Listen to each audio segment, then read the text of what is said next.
Good day, sir. In this video, we will going to talk about assets. So what is assets?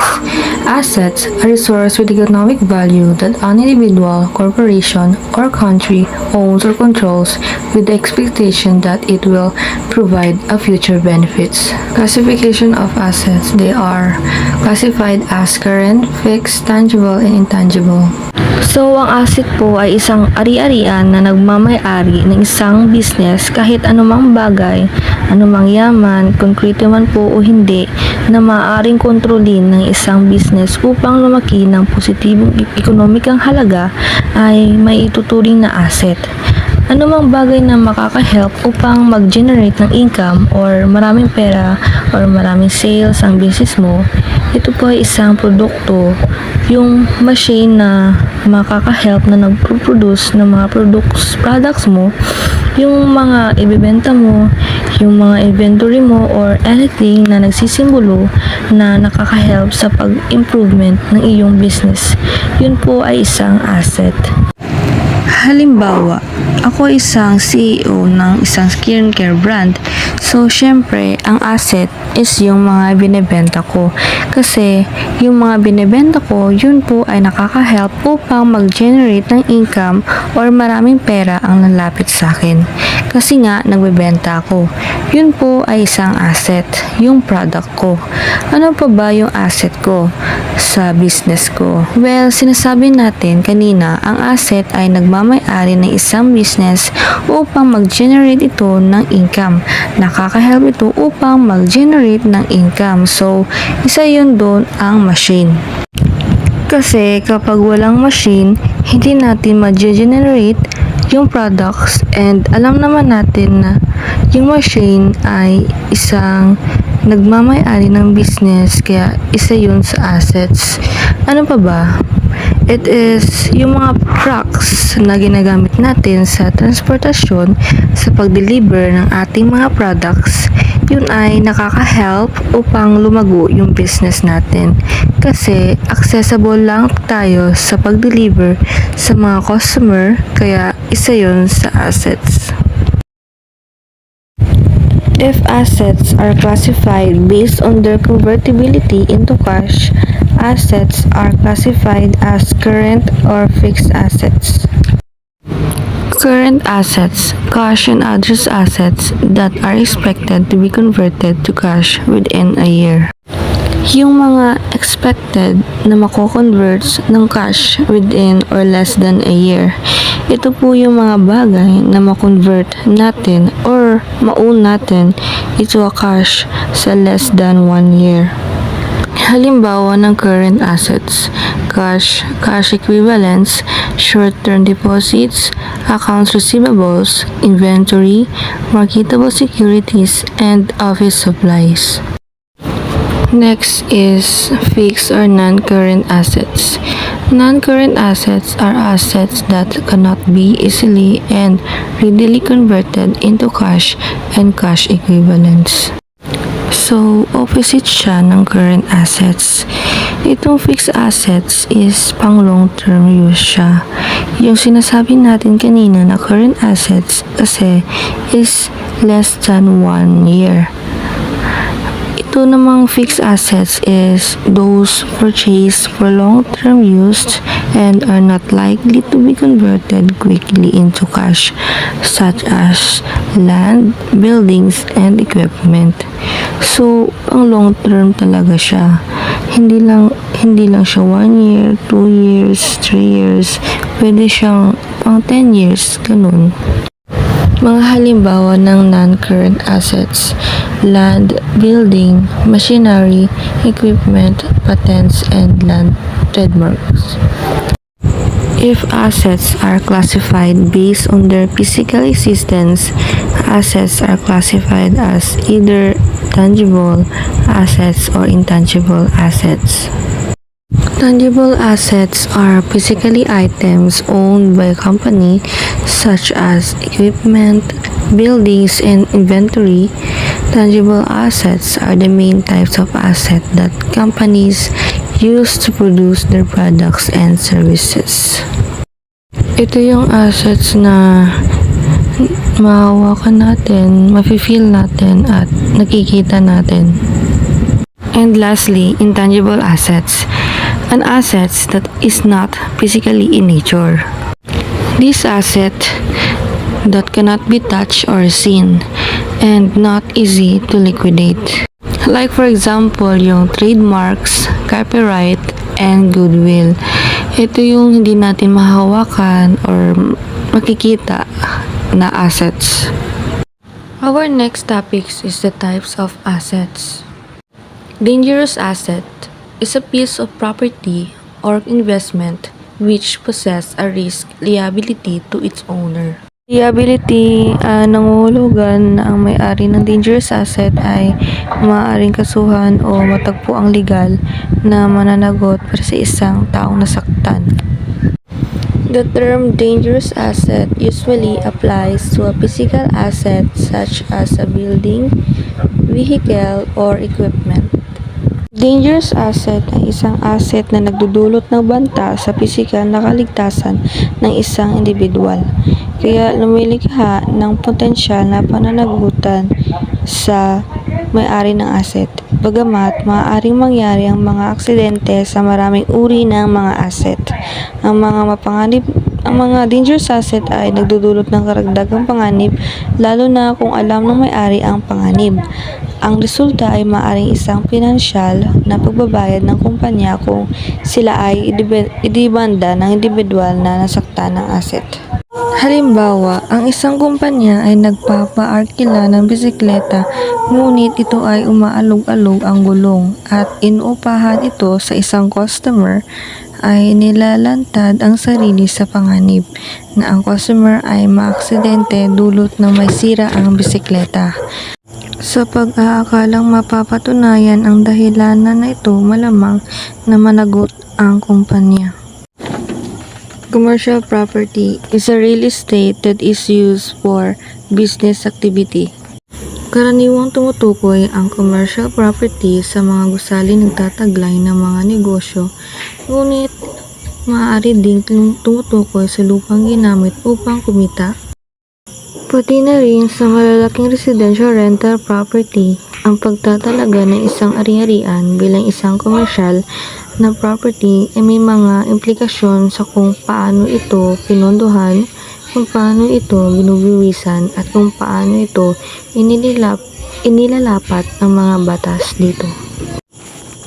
Commercial property usually refers to buildings that house businesses, but can also refers to land used to generate a profit as well as large residential rental properties. Business asset is an item of value owned by a company. Assets are the items your company owns that can provide future economic benefits. Business assets ay anumang bagay na may halaga sa isang kumpanya na tumutulong sa pagsulong ng pagiging produktibo, kahusayan at kita ng kumpanya. Business assets are items of value that your business owns, creates, or benefits from. Assets can range from cash, raw materials, and stocks, to office equipment, buildings, and intellectual property. And lastly, safe asset are assets which in and of themselves do not carry a high risk of loss across all items of market cycles. Safe asset ay maaari ding tukuyin bilang mga ligtas na kanlungan na nag-aalok sa mga namumuhunan ng ligtas na pamumuhunan na nagpapanatili ng kapital at nakatiis sa mataas na antas ng pagkasumpungin sa merkado. Karamihan sa mga namumuhunan ay hahawak ng ilang bahagi ng mga safe asset bilang bahagi ng isang balancing portfolio. Ang real estate, property, cash at treasury bill ay ilan sa mga asset na maaaring ituring na ligtas na mga namumuhunan. Next, I will discuss what is risk and types of risk. Risk can be referred to like the chances of having an unexpected or negative outcome. Risk ay isang kalagayan o hindi inaasahang pangyayari na may potensyal na magdulot ng kapahamakan, pinsala sa buhay, ari-arian o kaligtasan at magbunga ng negatibong kahihinatnan. Any action or activity that leads to loss of any type can be termed as risk. Anumang aksyon o aktibidad na humahantong sa pagkawala ng anumang uri ng kapahamakan maaring tawaging panganib. Types of risk. Number 1, business risk. This type of risks are taken by business enterprises themselves in order to maximize shareholder value and profits. Business risk ay tinukoy bilang ang posibilidad ng paglitaw ng anumang hindi ka nais-nais na kaganapan na may potensyal na mabawasan ang mga pakinabang at i-maximize ang pagkawala ng isang negosyo. Sa simpleng salita, ang mga panganib sa negosyo ay ang mga salik na nagpapataas ng mga pagkakataon ng pagkalugi sa isang negosyo at nagpapababa ng mga pagkakataon ng kita. Several example of business risk. Kabilang ang mga pagbagsak ng ekonomiya, mga natural na sakuna, mga pagbabago sa merkado, mga kagustuhan ng customer, at mga pagkagambala sa teknolohiya. Halimbawa, sa panahon ng pagbagsak ng ekonomiya, maaaring bumaba ang demand para sa mga produkto at serbisyo na humahantong sa pagbaba ng kita sa mga benta at pagkalugi sa pananalapi. Number 2, non-business risk. This type of risk are not under the control of firms. Mga panganib na hindi nakukuha mula sa mga produkto o serbisyong ibinigay. Halimbawa, ang mga panganib na nauugnay sa mga pangmatagalang mapagkukunan ng pananalapi na ginamit. Number 3, financial risk. Financial risk, as the term suggests, is the risk that involves financial loss to firms. Financial risk ay ang posibilidad na mawala ng pera sa isang pamumuhunan o isang pakipagsapalaran sa negosyo. Halimbawa ng financial risk ay ang mga panganib na kinakaharap ng negosyo sa mga tuntunin ng paghawak sa mga pananalapi nito, tulad ng pag-default sa mga pautang, pagkarga sa utang o pagkaantala sa paghahatid ng mga kalakal. Kasama sa iba pang mga panganib ang mga panlabas na kaganapan at aktibidad tulad ng mga natural na sakuna o mga paglabas ng sakit na humahantong sa mga isyu sa kalusugan ng empleyado. Financial risk generally arises due to instability and losses in the financial market caused by movements in stock prices, currencies, interest rates, and more. Types of financial risk. Market risk. This type of risk arises due to the movement in prices of financial instrument. Ito ang isa sa pinaka-nakasanayan nating mga panganib at ayon sa ilan ang tunay na pangunahing panganib na dapat isaalang-alang. Market risk ay tinaarawang pagbabago-bago ng presyo ng isang pares ng pananalapi na tinatawag ding volatility. Market risk ay tinatawag ding systematic market. Ang mga pangunahing mapagkukunan ng market risk ay kinabibilangan ng mga pag-urong, pagbabago ng rate ng interest, kaguluhan sa politika, mga natural na sakuna at pag-atake ng terorista. Credit risk. This type of risk arises when one fails to fulfill their obligations towards their counterparties. Ang peligro na kinakaharap ng mga negosyo naglalagay ng mga pautang sa kanilang mga customer ay ang credit risk. Ang peligro sa credit risk ay naroon din sa ugnayan ng credit ng negosyo sa mga kumpanya ng tagapagtustos. Ang credit risk ay ang panganib ng pagkalugi dahil sa kabiguan ng nanghihiram na gumawa ng kinakailangang pagbabayad.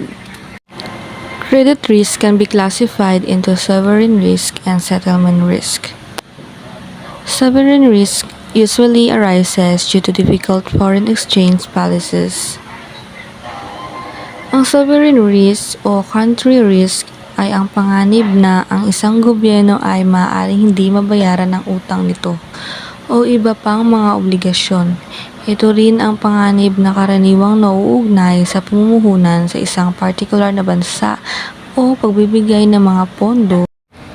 Settlement risk, on the other hand, arises when one party makes the payment while the other party fails to fulfill the obligation. Ang settlement risk sa kabilang banda ay lumitaw kapag ang isang partido ay nagbabayad habang ang kabilang partido ay nabigo upang matupad ang mga obligasyon. Liquidity risk. This type of risk arises out of an inability to execute transaction. Liquidity risk ay ang panganib ng pagkalugi na nagreresulta mula sa kawalan ng kakayahan na matugunan ng buo ang mga obligasyon sa pagbabayad at sa oras kung kailan ito dapat bayaran. Ang liquidity risk ay likas na sa negosyo ng bangko at mga resulta mula sa hindi pagkakatugma sa mga maturity sa pagitan ng mga asset at pananagutan.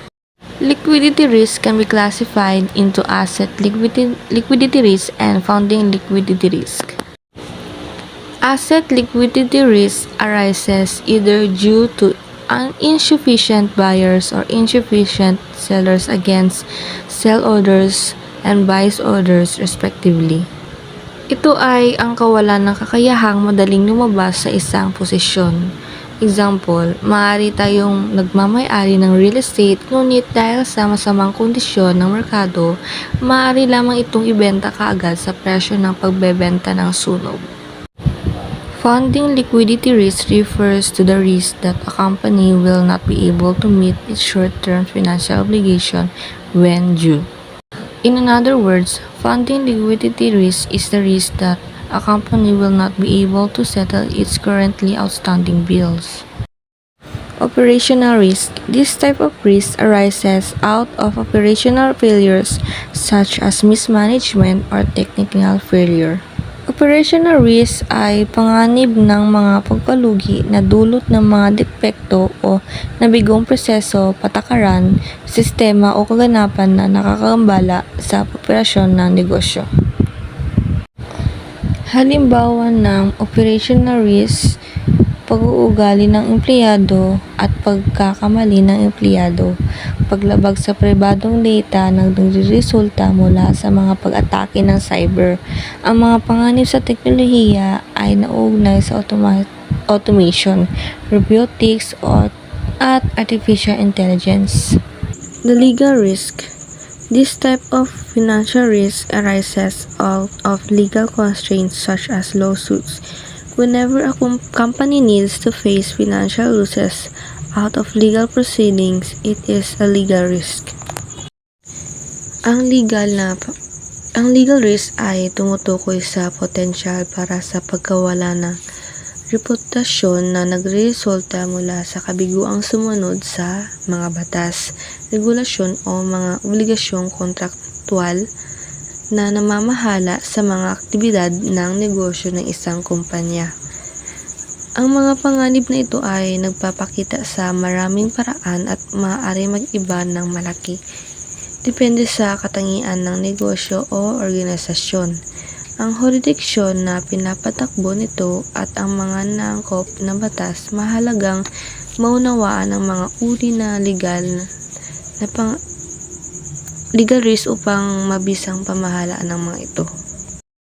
Our last topic is all about access control. So what is access control? Access control is a data security process that enables organizations to manage who is authorized to access or corporate data and resources. Secure access control uses policies that verify users are who they claim to be and ensures appropriate control access levels are granted to users.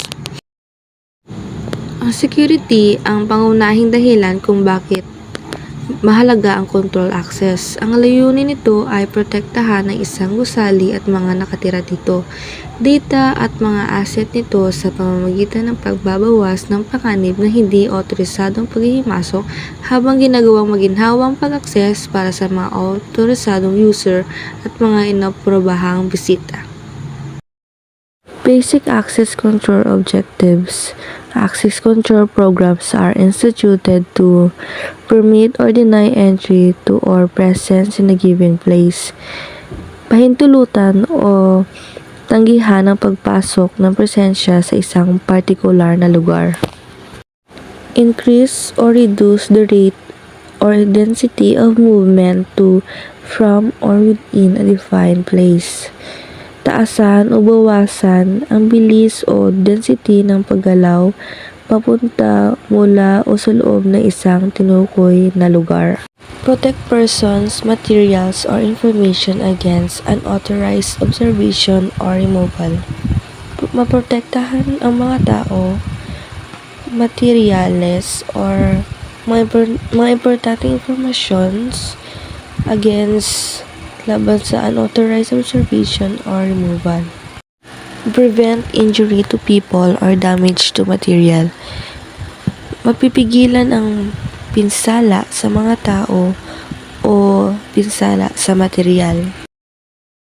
Granting or denying entry. There are a variety of techniques to employ in granting or denying access to a given place. These techniques, some as simple as a deadbolt on the door, others as sophisticated as coded card access system. Mayroong iba't ibang pamamaraan na gumamit sa pagbibigay o pagtanggi ng access sa isang partikular na lugar. Ang mga techniques na ito ay kasing simple ng isang deadbolt sa pinto. Ang iba ay kasing sophisticado ng mga nakakode na sistema ng pag-access sa card. Ang granting or denying entry ay isang terminong kadalasang ginagamit sa konteksto ng pagkontrol ng access sa isang lugar o kaganapan. Ito ay tumutukoy sa proseso ng paggawa ng desisyon ng pagpapahintulot o pagbabawal sa isang tao na pumasok sa isang particular na lokasyon. Locks. It is simplest form access control imposes a physical restraint to be overcome or bypassed in order to gain entry. Doors with locks are the basic means of applying this restraint. A lock is a tool that keeps a room, house, drawer, and box securely closed. You generally need a key, password, or combination to open a lock. Push button locks. A lock can also utilize mechanical push buttons. Push button locks are mechanical and are mounted directly on the door. This will speed the entry and eliminate the need for keys. Ang isang lock ay maaari ding gumamit ng mga mechanical na push button. Ang mga lock ng push button ay mechanical at direkta nakamount sa pinto. Mapapabilis nito ang pagpasok at aalisin ang pangangailangan para sa mga keys. Touchpads. Electrical and electronic touchpads are mounted on the wall and work in conjunction with an electrical strike or electrical lock set on the door. Mga electrical at elektronikong touchpad ay nakamount sa dingding at gumagana kasabay ng isang electrical strike o electrical lock na nakalagay sa pinto. Telephone entry systems are most commonly used at apartment buildings and condominiums. Located outside the building, they consist of panel installed with a handset and touchpad. Ito yung commonly ginagamit sa apartment buildings and condominiums. Makikita ito sa labas ng building. Telephone entry system ay isang panukalang panseguridad na ginagamit sa mga gusali at residential complex upang makontrol ang pag-access. Pinapayagan nito ang mga residente na magbigay ng pagpasok sa mga bisita sa pamamagitan ng paggamit ng telepono upang makipag-communicate sa kanila. Pedestrian passageways. Pedestrian passageways are now referred to as optical passage. Mechanical barriers are now included in the passageway to physically prevent passage until the card is validated. Ang pedestrian passageways ay tinutukoy na ngayon bilang optical daanan. Ang mga mechanical na hadlang ay ngayon kasama sa daanan upang pisikal na may maiwasan ang mga pagdaan hanggang sa ma-validate ang card. Ang card reader na inilagay sa entrance at motion sensor na naka-install sa loob ng passageway ay tinitiyak na isang tao lang na gumagalaw sa tamang direksyon ang makakapasa sa isang authorized card.